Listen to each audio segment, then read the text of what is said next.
What's up, y'all? This is kind of for real. You know I've been all around. What's up, everybody? We're here today to showcase the Mortar cycle. It's a really insane win condition, and let's get right back into it. We're pushing on the ladder right now from Master 2. Gotta send those emotes, see how the other opponent's doing. And right now we got the Mortar in hand. We can just cycle Ice Spirit, try to see what he's got. So he's got archers. I mean, this could easily be, Expo, not really sure. Gonna play a defensive Mortar. Yep, that is the Expo. And the Rocket is a hard counter to Expo, so when he plays that, you can, I wouldn't say it's necessarily a hard counter, but it definitely is one of the counters that can get a majority of the damage done. And our Rocket is maxed out, so it doesn't totally get rid of the Expo, but it still helps. So we can see he's cycling our Knight here. We can get some archers down, get that out of the way. And this deck really does let you cycle so fast. I mean, you truly, we're already back to our Ice Spirit, and the Mortar's just about ready. So we'll just cycle a Knight in the back. I think we're ready to play defensive Mortar, get rid of that Expo, just to stall, and then we're going to have to Rocket. And a Mortar with a Rocket will do it. This really hasn't been too exciting so far. Let's see if we can break through soon. Let's just continue to send some emotes. Expo and Mortar, they're two very good tower cards to play with, but they're very technical, and I prefer the Mortar personally because it's a little lighter elixir and you can cycle a lot faster.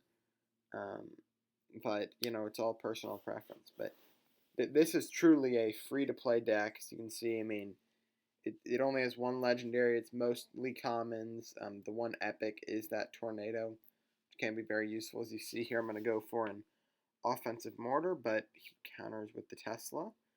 But the Rocket here, I mean, since he played that defensive, that's literally a free Rocket on the tower, because essentially all we're doing is trading 6 elixir for 6 elixir. He's just having a bow sitting there doing nothing while we're ready to continue on.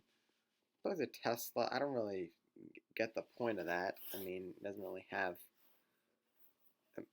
I mean, unless he's playing an Expo, but still, I mean, it's kind of very weird placement. I guess that does prevent us from doing a Mortar, but see, look, as he does that again, I mean, that's just a free Rocket. I mean, we get the value of the tower and getting rid of the Expo. So we go for a Mortar again. Gets countered by the Tesla, which is annoying. Still sending some emotes to let the opponent know we're doing okay. I mean, this Expo deck really is one of the metas, but it is is a matchup that is annoying, but it can be won and will be won a lot of the times if played correctly. So we're going for a Mortar here.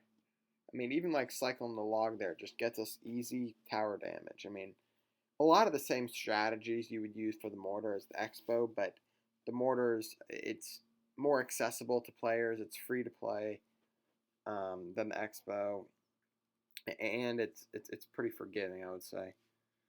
So I mean, there's a free 6 elixir. He just put his Expo down.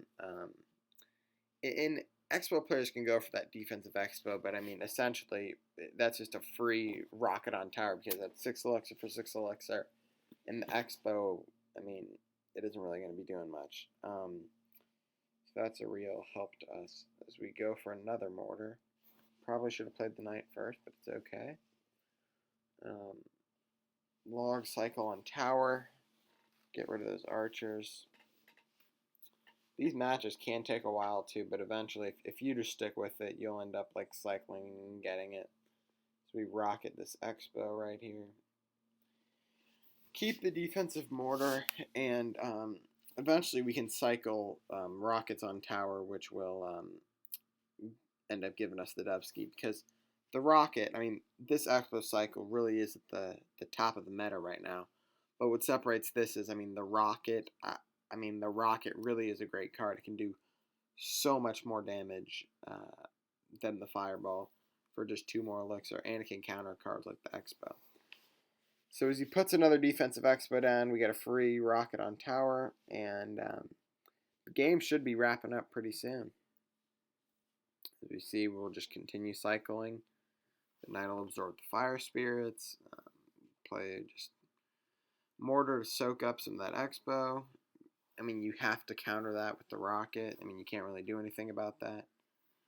Just play the archers and continue cycling. I mean, we have 43 seconds, which is a lot of time. As you can see, if we get this log down, we should be in good shape. The ice spirit gets rid of the fire spirits, cycling mortar, get that rocket on tower, and we're just about ready. One more rocket or 2 more logs, depending on the type of cycle we're really in the mood for. So we cycle the archers. I mean, this is looking like a pretty good game. I mean, a lot of people like the wait until the last second to rocket. I like that move in overtime. So I mean, that really was a long match, but it did pay off, and we just got our first ladder win with it. So let's continue on to the next game. In this one, it should be pretty easy again. Since it's free to play, I mean, it's just another perk of the deck as we just cycle Ice Spirit here. It's the cycle here, just learning to cycle cards and like split archers, see what the opponent has. Just that kind of process is really how you want to approach these matches with the mortar, or even the expo if you're doing that too. But for this video, it's specifically the mortar, and it really is a great card. So here, if we would have had more elixir, we could have rocketed the musketeer, but it's not really necessary. So we get a lot of tornado value here. And the mortar really can be great on defense. It does splash damage, and although it cannot get air, it can be like a mini tank. And there are many versions of this mortar cycle. I've personally tried one with the skeletons, but bats really does work a lot better in this version. The skeletons, just the bats just seem to work better. They can get out balloon. Yeah. So we're gonna cycle mortar here. Play defense. Get ready for his battle ram push. Yep, there it is. The mortar really can't be underestimated on defense, and if you're on the other side of a mortar deck, it can be very annoying to play against. And just having that mental stamina to keep going through the match. I mean, you can really tire out your opponent. I mean, because here we're getting 2 mortars on tower, and this is pretty much a thank you for playing. I mean, we got the bat. We'll get the bats to get rid of the bomber, but that's a lot of damage on their opposing tower. As we come into double elixir, we'll see what's about to happen. We'll just defend that. Let's see, maybe get an ice spirit. Yep.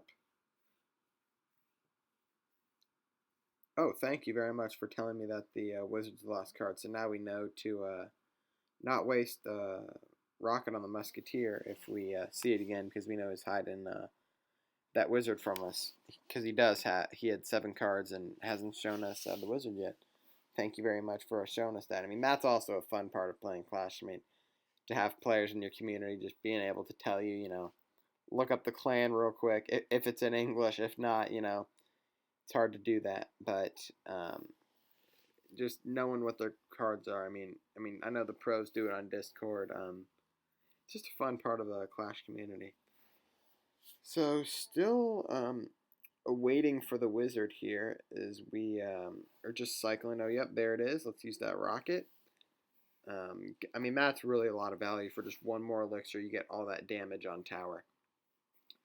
So now we're just a log, I think 2 logs and a rocket away. And then that should do it for the game today. See, I mean, the bats can get rid of the bomber when the skeleton can't. Thank you guys very much for tuning in. We really appreciate it. This deck is a really viable option on the ladder, especially because it's free to play. Doesn't really take a lot getting used to. And yeah, thank you very much for tuning in.